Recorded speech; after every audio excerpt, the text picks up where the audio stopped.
지금 이 영상을 보고 있는 당신은 혹시 이런 생각을 해본 적 있습니까?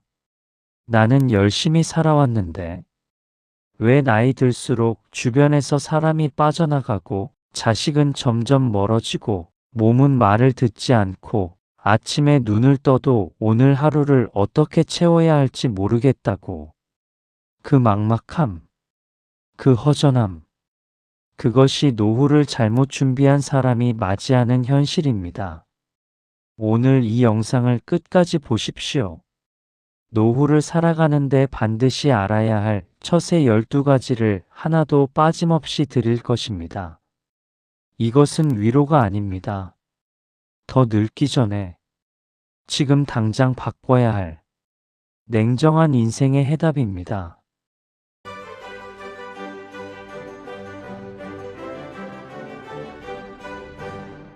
처세 하나. 건강을 일처럼 관리하라.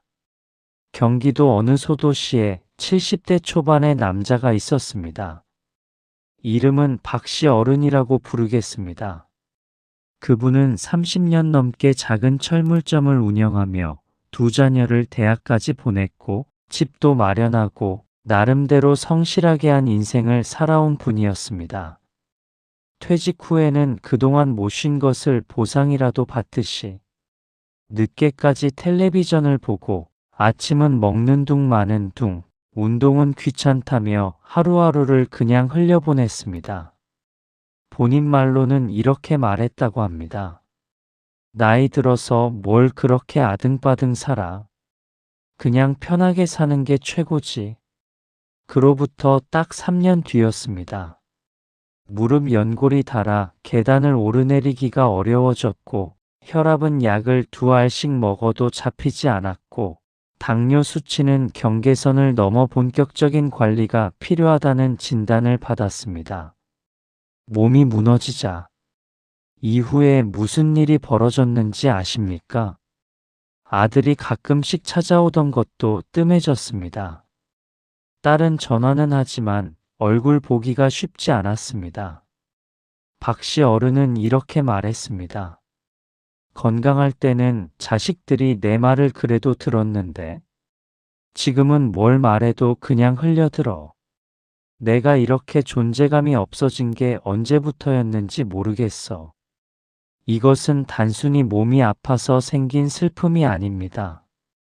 건강이 무너지면서 그 사람이 가졌던 힘, 자녀들 앞에서의 무게감, 스스로에 대한 자부심, 이 모든 것이 함께 무너진 것입니다. 노후의 건강은 단순히 오래 사는 문제가 아닙니다. 건강이 곧 품위입니다. 건강이 곧 자존심입니다. 건강이 곧 관계입니다. 몸이 성하지 않으면 가고 싶은 곳을 못 갑니다. 먹고 싶은 것을 못 먹습니다. 만나고 싶은 사람을 못 만납니다. 하고 싶은 말을 해도 힘이 실리지 않습니다. 노후의 건강은 사치가 아니라 생존의 기본 조건입니다. 그렇다면 어떻게 해야 하는가? 첫째, 건강을 취미로 생각하지 말고 일로 생각하십시오. 직장 다닐 때 일에 빠지지 않았던 것처럼 건강 관리도 빠지지 않는 일과로 만드십시오. 매일 같은 시간에 일어나고 매일 같은 시간에 걷고 매일 같은 시간에 밥을 먹는 것. 이 단순한 반복이 몸을 지킵니다. 둘째, 병원을 두려워하지 마십시오. 많은 어르신들이 진단이 두렵다는 이유로 병원을 미루다가 결국 고칠 수 있었던 것을 키워서 옵니다. 알고 관리하는 것이 모르고 방치하는 것보다 100배 낫습니다. 셋째, 근육을 지키십시오. 나이가 들면 매년 근육이 줄어듭니다. 근육이 줄면 낙상 위험이 커지고 낙상 한 번이 노후를 완전히 뒤흔들 수 있습니다. 가벼운 근력 운동, 스쿼트 10번, 팔굽혀펴기 5번이라도 매일 하십시오.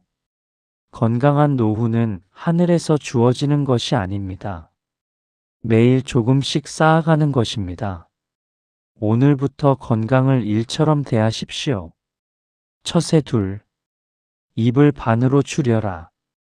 충청도에서 오랫동안 교장을 지내고 퇴직한 이씨 어른 이야기를 해보겠습니다. 그분은 평생을 남들 앞에서 말하는 자리에 있었습니다. 학생들에게, 선생님들에게, 학부모들에게 언제나 설명하고 지도하고 가르치는 것이 일이었습니다. 퇴직 후 첫 명절에 가족이 모였습니다. 손자 손녀들이 둘러앉은 자리에서 이씨 어른은 예전처럼 이야기를 시작했습니다. 요즘 젊은 것들은 말이야. 우리 때는 그래도 내가 교장 시절에 보면 처음에는 모두 고개를 끄덕이며 들었습니다. 그런데 2시간이 지났습니다. 손자들은 하나둘 핸드폰을 꺼내 들고 있었고 며느리는 부엌에서 나오지 않았고 아들은 자꾸 시계를 봤습니다. 이씨 어른은 그날 밤 집에 돌아와서 한참을 생각했다고 합니다. 내가 뭘 잘못한 거지? 나는 좋은 이야기를 한 건데. 바로 이것이 문제입니다. 본인은 좋은 이야기라고 생각하지만 듣는 사람이 원하지 않는 말은 소음입니다. 나이가 들수록 말이 많아지는 이유가 있습니다.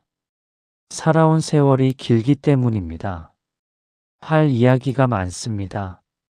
경험이 풍부합니다. 그것은 분명히 값진 것입니다. 그런데 문제는 그 값진 것을 상대방이 원할 때 꺼내야 한다는 점입니다. 원하지 않는 순간에 쏟아내면 값진 것이 부담이 됩니다. 침묵에는 힘이 있습니다. 말을 아끼는 사람은 말을 할 때 주목을 받습니다. 늘 말을 많이 하는 사람은 말을 해도 주목을 받지 못합니다. 노후에 말을 줄이는 것은 단순히 조용히 있으라는 뜻이 아닙니다. 꼭 필요한 말만 하라는 것입니다. 상대방이 원하는 이야기를 하라는 것입니다. 내 경험을 강요하지 말고 상대방의 이야기를 들어주라는 것입니다. 잘 듣는 사람이 잘 말하는 사람보다 훨씬 더 사랑받습니다. 노후에 가장 필요한 처세 중 하나가 바로 잘 듣는 기술입니다. 오늘부터 한번 해보십시오. 대화할 때 내가 말하고 싶은 것이 생기면 딱 3초만 참으십시오. 그 3초 안에 이렇게 생각해 보십시오. 이 말이 지금 상대방에게 필요한 말인가? 내가 하고 싶어서 하는 말인가? 그 구분만 해도 당신의 말은 절반으로 줄고 당신에 대한 주변 사람들의 신뢰는 2배가 됩니다. 입을 반으로 줄이십시오. 그 침묵이 당신의 품위가 됩니다. 처세 셋. 돈줄을 자식에게 넘기지 마라. 이것은 많은 분들이 불편하게 느낄 수 있는 이야기입니다. 그러나 불편하더라도 반드시 들어야 할 이야기입니다. 전라도 어느 시골 마을에 70대 중반의 부부가 살고 있었습니다. 남편이 먼저 세상을 떠나고 할머니 혼자 남았는데 자녀들이 어머니 혼자 계시면 걱정된다며 재산 관리를 자신들이 하겠다고 나섰습니다. 아들이 통장도 맡아두고 큰딸이 땅 문서도 보관하겠다고 했습니다. 처음에는 정말 자식들이 잘 챙겨주는 것처럼 보였습니다. 그런데 1년도 안 돼서 할머니가 병원을 가려고 하면 아들에게 전화해서 돈을 받아야 했습니다. 먹고 싶은 것이 생겨도 딸에게 이야기해야 했습니다. 사고 싶은 것이 있어도 눈치를 봐야 했습니다. 급기야 할머니는 이렇게 말씀하셨습니다. 내가 평생 일군 것들인데 지금은 내 마음대로 쓸 수가 없어. 내 돈인데 내 돈이 내 돈 같지 않아. 이것이 현실입니다. 자식이 나쁜 것이 아닙니다. 구조가 이렇게 됩니다.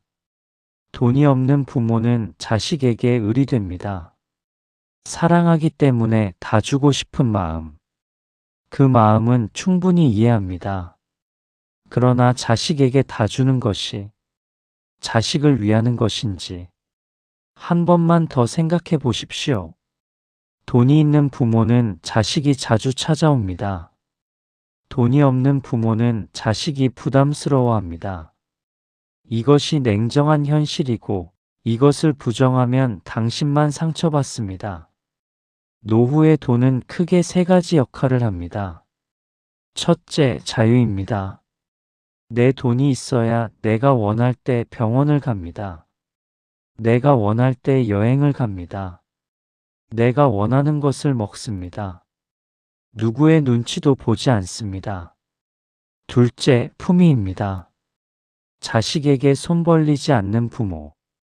그것이 얼마나 당당하고 품위 있는 모습인지 실제로 경험해 보면 압니다. 셋째, 관계를 지키는 힘입니다.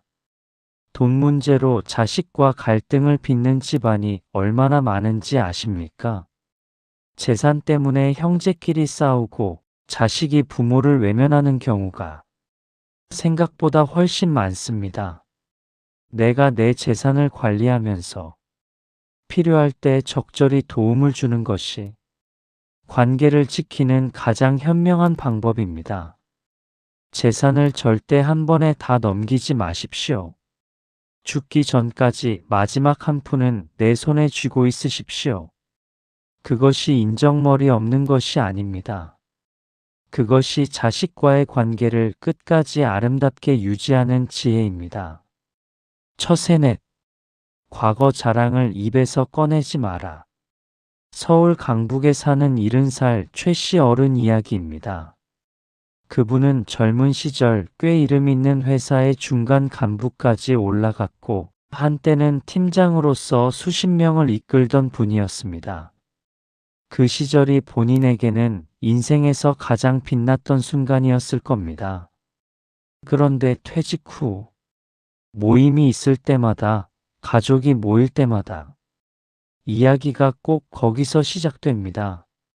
내가 회사 다닐 때는 말이야.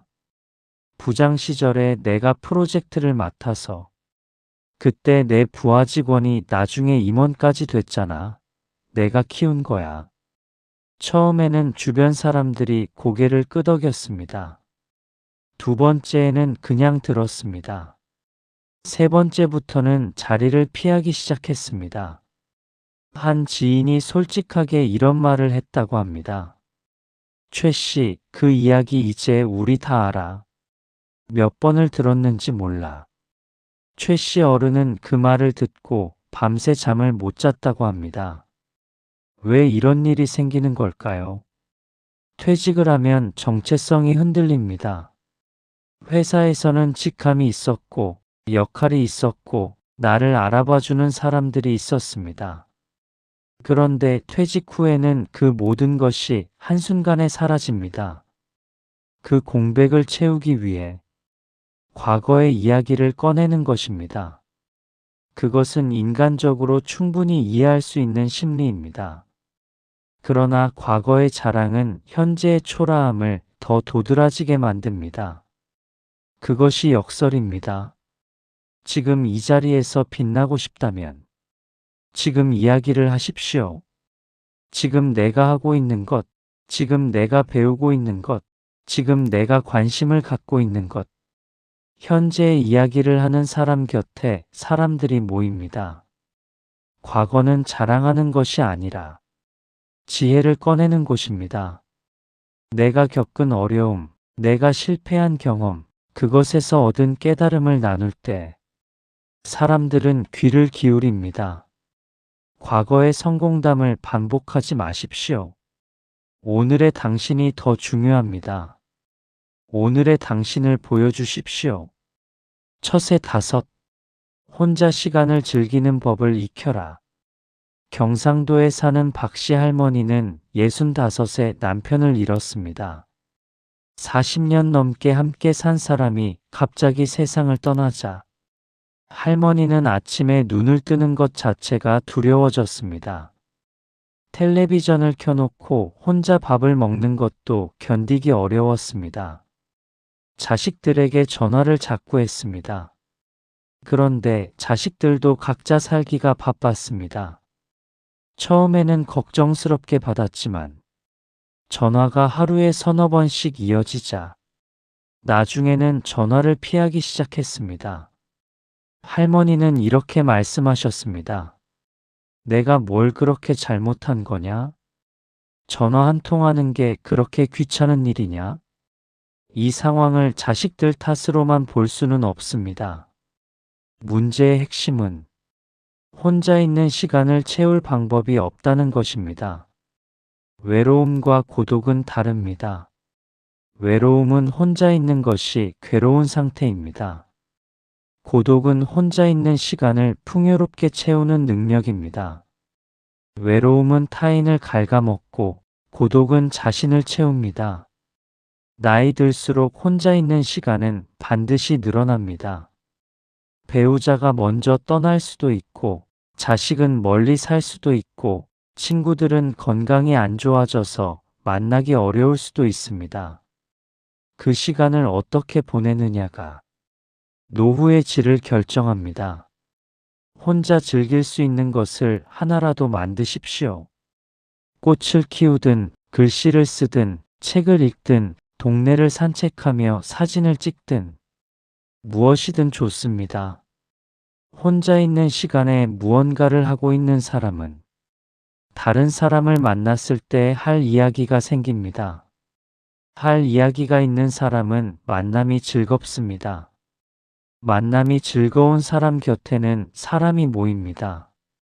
혼자 있는 시간을 두려워하지 마십시오. 그 시간을 채우는 법을 배우십시오. 혼자서도 충분한 사람이 함께 있을 때도 아름답습니다.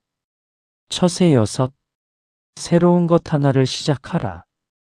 부산에 사는 72살 강씨 어른은 퇴직 후 딱 이렇게 생각했다고 합니다. 이제 다 했다. 쉬어야지. 처음 1년은 그래도 괜찮았습니다. 밀린 잠도 자고 여행도 조금 다니고. 그런데 2년이 되자 아침에 일어나도 오늘 뭘 해야 할지 모르겠고 세상이 나 없이 잘 돌아가고 있다는 사실이 처음에는 홀가분했다가 나중에는 서글퍼졌습니다. 그는 이렇게 표현했습니다. 나는 이제 더 이상 이 세상에서 필요 없는 사람 같다는 느낌이 들었어. 아무도 나한테 뭔가를 기대하지 않아. 그게 이렇게 허전한 줄은 몰랐어. 사람은 무언가를 향해 나아가고 있을 때 살아있음을 느낍니다. 그것이 크든 작든 상관없습니다. 목표가 있는 사람과 목표가 없는 사람은 같은 시간을 살아도 전혀 다른 삶을 삽니다. 배움을 멈추는 순간 늙음이 시작됩니다. 이것은 단순한 격언이 아닙니다. 실제로 뇌는 새로운 자극을 받을 때 활발하게 움직입니다. 새로운 것을 배우면 뇌에 새로운 길이 생깁니다. 그 길이 늘어날수록 치매 예방에도 도움이 됩니다. 기억력도 유지됩니다. 무엇보다 삶의 생기가 돌아옵니다. 크게 시작할 필요가 없습니다. 서예를 배워도 좋고, 스마트폰으로 사진 찍는 법을 배워도 좋고, 노래 교실에 나가도 좋습니다. 텃밭에 처음 보는 채소를 심어보는 것도 좋습니다. 손자, 손녀에게 그림을 그려서 보내는 법을 배우는 것도 좋습니다. 중요한 것은 지금 내가 모르는 무언가를 배우고 있다는 사실입니다. 모른다는 것이 부끄러운 게 아닙니다. 배우려 하지 않는 것이 부끄러운 겁니다. 새로운 것 하나를 시작하십시오. 그 하나가 당신의 남은 인생을 전혀 다른 방향으로 바꿀 수 있습니다. 더 늙기 전에 지금 시작하십시오. 처세 7. 인간관계를 과감히 솎아내라. 정원을 가꿔본 분이라면 아실 겁니다. 꽃이 잘 자라려면 솎아내는 작업이 반드시 필요합니다. 너무 촘촘하게 자라면 뿌리끼리 영양을 빼앗아 먹고 결국 모두 제대로 못 자랍니다. 적절히 솎아줘야 남은 것들이 크고 아름답게 자랍니다. 인간관계도 똑같습니다. 나이가 들수록 에너지가 줄어듭니다. 젊은 시절에는 여러 관계를 동시에 유지할 힘이 있었습니다. 그러나 노후에는 다릅니다. 에너지가 한정되어 있습니다. 그 에너지를 모든 관계에 골고루 쏟으려 하면 모든 관계가 겉돌게 됩니다. 인천에 사는 68살 윤 씨의 어른 이야기를 해보겠습니다. 그분은 평소에 연락처에 이름이 300명이 넘었습니다. 명절 때마다 안부 문자를 돌리고 각종 경조사는 빠지지 않고 참석하고 누구에게나 좋은 사람이 되려고 했습니다. 그런데 정작 힘들 때 진심으로 연락해서 속 이야기를 털어놓을 사람이 없었습니다. 다들 알기는 하는데 깊이 아는 사람은 없었습니다. 많은 관계가 있지만 외롭다는 역설. 이것이 관계를 정리하지 않은 사람이 겪는 현실입니다. 노후에 필요한 인간관계는 세 종류면 충분합니다. 첫째는 함께 웃을 수 있는 사람입니다. 부담 없이 만나 밥 한 끼 먹고 이야기 나누면 기분이 좋아지는 사람입니다. 둘째는 힘들 때 전화할 수 있는 사람입니다. 새벽에 전화해도 받아줄 것 같은 사람, 내 이야기를 판단 없이 들어주는 사람입니다. 셋째는 함께 무언가를 하는 사람입니다. 같이 운동을 하거나 같이 취미를 즐기거나 같은 방향으로 나아가는 사람입니다. 이 세 종류에 해당하는 사람이 각각 한두 명씩만 있어도 노후의 인간관계는 충분히 풍요롭습니다. 반면 에너지를 빼앗는 관계는 과감히 줄이십시오. 만나고 나면 기분이 나빠지는 사람, 늘 부탁만 하는 사람, 나를 이용하는 사람, 만날 때마다 비교하고 자랑하는 사람. 그런 관계는 정리하는 것이 맞습니다. 냉정한 것이 아닙니다. 남은 에너지를 소중한 관계에 집중하는 것이 진짜 지혜입니다. 처세 8. 자존심을 내려놓고 자존감을 세워라. 자존심과 자존감은 다릅니다. 많은 분들이 이 두 가지를 같은 것으로 알고 있습니다. 그러나 이 둘은 전혀 다르고 노후에는 이 구분이 아주 중요합니다. 자존심은 남이 나를 어떻게 보느냐에 달려 있습니다. 남이 나를 무시하면 상처받고 남이 나를 칭찬하면 기분이 좋아지는 것. 이것이 자존심입니다. 자존감은 내가 나를 어떻게 보느냐에 달려 있습니다. 남이 뭐라고 하든 내 자신이 가치 있는 존재라는 확신. 이것이 자존감입니다. 자존심이 강한 사람은 나이가 들수록 상처를 많이 받습니다. 젊은 사람들이 나를 몰라봐서, 직함이 없어서, 예전만큼 대우를 못 받아서 자꾸 상처받고 화를 냅니다. 대전에 사는 70살 김씨 어른은 퇴직 후 모임에서 이런 일을 겪었습니다. 후배가 자신보다 높은 자리에 올라 있었고 모임의 중심은 그 후배였습니다. 김씨 어른은 그날 이후 그 모임에 나가지 않았습니다. 자존심이 상했다는 이유로요. 그런데 시간이 지나면서 김씨 어른은 스스로 이렇게 깨달았다고 합니다. 내가 왜 그랬을까? 후배가 잘 된 게 내 잘못도 아닌데, 내가 잃은 것도 아닌데, 나는 그냥 자존심 때문에 좋은 인연을 끊어버린 거였어. 자존심을 지키려다가 관계를 잃고, 새로운 기회를 잃고, 결국 스스로 고립되는 경우가 얼마나 많은지 모릅니다. 자존감이 높은 사람은 다릅니다. 후배가 잘 돼도 진심으로 기뻐할 수 있고, 잘 모르는 것을 모른다고 말할 수 있고, 실수를 해도 지나치게 자책하지 않고, 나이 들어서 새로운 것을 배우는 것도 부끄럽지 않습니다. 자존감은 자신을 사랑하는 데서 옵니다. 지금 내가 이 나이에 살아있다는 것, 이만큼 살아온 것, 이 자체가 가치 있다는 것을 아는 데서 옵니다. 자존심을 지키려 애쓰는 것을 그만두십시오. 그것은 결국 남의 눈을 의식하는 것입니다. 대신 스스로에게 매일 이렇게 말하십시오. 나는 충분히 살아온 사람이다. 나는 가치 있는 존재다. 그 작은 습관이 노후를 당당하게 살아가는 힘이 됩니다. 처세 9. 세상 흐름에 발맞춰라. 스마트폰이 세상을 바꾼 지 이미 15년이 넘었습니다. 요즘은 병원 예약도 스마트폰으로 하고, 약국에서 약을 받을 때도 전자처방전으로 하고, 은행도 인터넷으로 처리합니다. 버스를 탈 때도 교통카드 앱을 쓰고, 손자 손녀와 연락하는 것도 문자보다 메신저로 하는 세상이 됐습니다. 그런데 여전히 많은 어르신들이 이렇게 말씀하십니다. 나는 이런 거 몰라도 살아. 귀찮아서 못해. 이런 거 배우는 게 너무 어려워. 그 마음을 충분히 이해합니다. 처음에는 분명히 어렵습니다. 그러나 거부하면 어떻게 되는지 아십니까? 점점 세상과 단절됩니다. 자녀들과 대화할 수 있는 창구가 줄어들고 사회의 편의를 누리지 못하고 정보에서 소외됩니다. 내가 받아야 할 혜택도 모르고 지나갑니다. 정부에서 어르신들을 위해 지원하는 것들도 인터넷을 통해 신청해야 하는 것들이 많아졌습니다. 광주에 사는 70살 정씨 할머니는 딸의 권유로 스마트폰을 제대로 배우기 시작했습니다. 처음에는 너무 어렵다고 사흘 만에 그만두려 했습니다.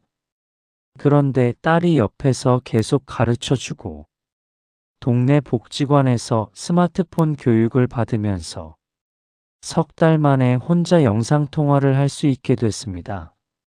할머니는 이렇게 말씀하셨습니다.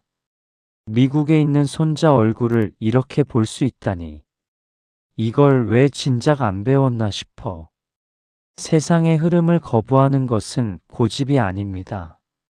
스스로를 세상에서 떼어내는 것입니다. 배우는 것이 느려도 괜찮습니다. 틀려도 괜찮습니다. 그러나 시도조차 하지 않는 것은 스스로 문을 걸어 잠그는 것입니다. 동네 복지관에 가보십시오. 스마트폰 교육을 해주는 곳이 많습니다. 자녀에게 가르쳐 달라고 하십시오. 그것이 부끄러운 일이 아닙니다. 자녀와 함께하는 소중한 시간이 됩니다. 세상과 연결되어 있는 어르신은 외롭지 않습니다. 세상의 흐름에 발맞추십시오. 처세열. 감사를 습관으로 만들어라. 한 노인 복지관에서 흥미로운 조사를 했습니다. 같은 연령대의 노인 두 그룹을 나눠서 한 그룹은 매일 저녁 잠들기 전에 그날 감사한 것 3가지를 적게 했습니다. 다른 그룹은 아무것도 하지 않았습니다. 6주 뒤에 조사를 했더니 감사일기를 쓴 그룹이 수면의 질이 높아졌고 우울감이 줄어들었으며 다른 사람들과의 관계도 더 좋아졌다는 결과가 나왔습니다. 감사하는 마음은 단순한 긍정적 사고가 아닙니다. 실제로 몸과 마음에 영향을 줍니다. 그런데 노후에는 감사하기가 더 어렵습니다. 몸이 아프고 가는 사람이 생기고 할 수 없는 것들이 늘어나면서 불만이 생기기 쉽습니다. 서울에 사는 75살 한씨 할머니는 병으로 한쪽 눈의 시력을 많이 잃었습니다. 처음에는 너무 억울하고 슬펐다고 합니다. 왜 하필 나한테 이런 일이 생겼냐고 하늘을 원망했습니다. 그런데 어느 날 아직 한쪽 눈이 남아있다는 생각이 들었습니다. 그 눈으로 손자 얼굴을 볼 수 있고 꽃을 볼 수 있고 하늘을 볼 수 있다는 것이 갑자기 엄청난 선물처럼 느껴졌다고 합니다. 그 뒤로 할머니는 매일 아침 이렇게 중얼거린다고 합니다. 오늘도 눈을 떴다. 감사하다. 밥을 먹었다. 감사하다. 바람이 불어온다. 감사하다. 불행은 감사를 잊은 자리에서 자랍니다. 반대로 감사가 있는 자리에는 불행이 자라지 못합니다. 감사일기를 쓰십시오. 자기 전에 딱 3가지만 적으면 됩니다. 오늘 먹은 맛있는 것 하나, 오늘 본 예쁜 것 하나, 오늘 고마웠던 사람 하나. 이렇게 시작해도 됩니다. 처음에는 어색할 수 있습니다. 그러나 한 달만 해보십시오. 세상을 보는 눈이 달라져 있을 것입니다. 같은 하루를 살아도 감사하는 사람의 하루가 훨씬 풍요롭습니다. 처세 11. 나만의 하루틀을 짜라. 직장을 다닐 때는 시간표가 있었습니다. 몇 시에 일어나서 몇 시에 출근하고 몇 시에 점심을 먹고 몇 시에 퇴근하는 그 틀이 하루를 붙잡아 주었습니다. 퇴직을 하면 그 틀이 사라집니다. 처음에는 자유로운 것 같습니다. 그런데 틀이 없으면 시간이 녹아서 사라집니다. 아침에 늦게 일어나고 밥도 먹는 둥 마는 둥 하고 낮에는 텔레비전 앞에 앉아 있다가 어느새 저녁이 되어 있고 하루가 또 그냥 지나갑니다. 이것이 반복되면 어떻게 됩니까? 몸이 흐트러지고 마음이 무기력해지고 아무것도 하기 싫어집니다. 그리고 그 무기력이 쌓이면 우울감으로 이어집니다. 대구에 사는 70살 조씨 어른은 퇴직 후 1년 동안 아무런 규칙 없이 살다가 체중이 8kg 늘고 혈압약을 새로 처방받았으며 이유 없이 짜증이 자꾸 났다고 합니다. 의사가 이렇게 말했다고 합니다. 생활 리듬이 깨지면 몸도 마음도 같이 무너집니다. 규칙적인 생활을 만들어 보세요. 조씨 어른은 그때부터 하루틀을 만들었습니다. 아침 6시 반에 일어나서 세수하고 간단히 체조를 하고 아침 7시에 밥을 먹고 오전에는 동네 한 바퀴를 걷고 점심 후에는 책을 읽거나 취미 활동을 하고 저녁에는 뉴스를 보고 일찍 잠자리에 드는 단순하지만 규칙적인 틀이었습니다. 3달 뒤 체중이 빠지기 시작했고 짜증도 줄었으며 무엇보다 하루를 살고 나서 뿌듯한 느낌이 생겼다고 합니다. 노후에 나만의 하루틀을 갖는다는 것은 스스로의 삶을 내가 책임지겠다는 선언입니다. 거창할 필요가 없습니다. 몇 시에 일어나는지, 언제 운동하는지, 무엇을 먹는지, 언제 잠드는지 이 4가지만 정해도 됩니다. 그 틀이 당신의 노후를 붙잡아 줄 것입니다. 틀이 흔들리지 않는 사람이 노후에도 흔들리지 않습니다. 처세 12. 죽음을 준비하는 것이 가장 큰 처세다. 이 이야기는 불편하게 느끼실 수 있습니다. 그러나 이것이야말로 오늘 이 12가지 중에서 가장 중요한 처세입니다. 우리는 죽음을 금기처럼 여깁니다. 말하지 않고 생각하지 않으려 하고 준비하지 않습니다. 그러나 현실은 준비되지 않은 죽음이 가족에게 얼마나 큰 상처와 혼란을 남기는지 이것을 경험한 가족들은 압니다. 부모가 갑자기 세상을 떠났을 때 남겨진 유품을 어떻게 해야 하는지 몰라 형제끼리 싸우는 경우, 재산 분배 문제로 수십 년 된 가족 관계가 깨지는 경우, 생전에 해두지 않은 이야기 때문에 남은 사람이 평생 죄책감을 안고 사는 경우, 이런 일들이 우리 주변에 실제로 일어나고 있습니다. 충북에 사는 76살 엄씨 어르신은 7년 전 아내를 갑작스럽게 잃었습니다. 그는 이렇게 말씀하셨습니다. 아내가 어떤 음식을 좋아했는지, 어디를 가보고 싶었는지, 마지막에 나한테 하고 싶었던 말이 뭔지. 나는 아무것도 몰라. 그냥 가버렸어. 그게 지금도 가장 큰 한이야. 죽음 준비는 죽기 위한 것이 아닙니다. 잘 살기 위한 것입니다. 죽음을 준비한다는 것은 크게 네 가지입니다. 첫째, 하고 싶은 말을 미리 하십시오. 자녀에게, 배우자에게, 친구에게. 아직 전하지 못한 말이 있다면 지금 하십시오. 고맙다는 말, 미안하다는 말, 사랑한다는 말. 나중에 하려고 미뤄두다가 영원히 못하게 되는 경우가 너무 많습니다. 둘째, 내 물건을 정리하십시오. 내가 세상을 떠난 뒤 남은 가족이 처리해야 할 짐을 줄여주는 것이 마지막으로 가족을 위해 할 수 있는 배려입니다. 안 입는 옷, 안 쓰는 물건들을 지금부터 하나씩 정리하십시오. 셋째, 재산과 관련된 것을 명확히 해두십시오. 어디에 무엇이 있는지, 통장은 몇 개이며 어디에 있는지, 내 뜻이 어떤지를 가족 중 한 명과는 이야기해 두십시오. 이것이 재산이 많고 적음의 문제가 아닙니다. 남은 사람들이 혼란스럽지 않도록 미리 방향을 잡아주는 것입니다. 넷째, 하고 싶은 것을 미루지 마십시오. 가보고 싶은 곳, 먹고 싶은 것, 해보고 싶은 것, 나중에 해야지 하고 미루다가 그 나중이 영원히 오지 않는 경우가 있습니다. 죽음을 머릿속에 두고 사는 사람은 오늘을 더 충실히 삽니다. 언젠가는 끝이 있다는 것을 알기 때문에 오늘이 얼마나 소중한지를 압니다.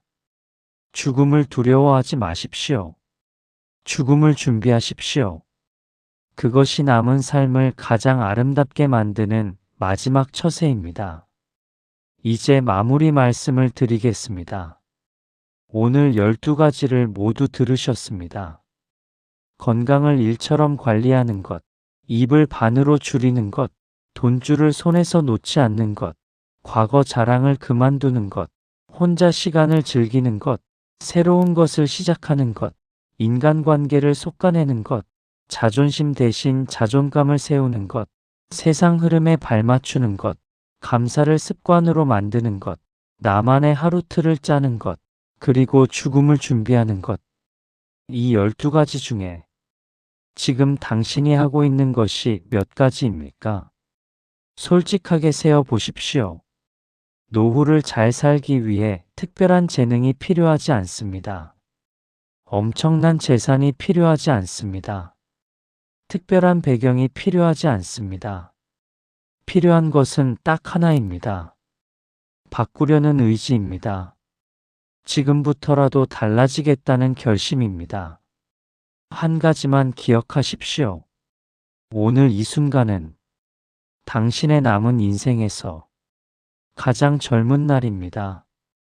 열흘 뒤에 시작하겠다고요.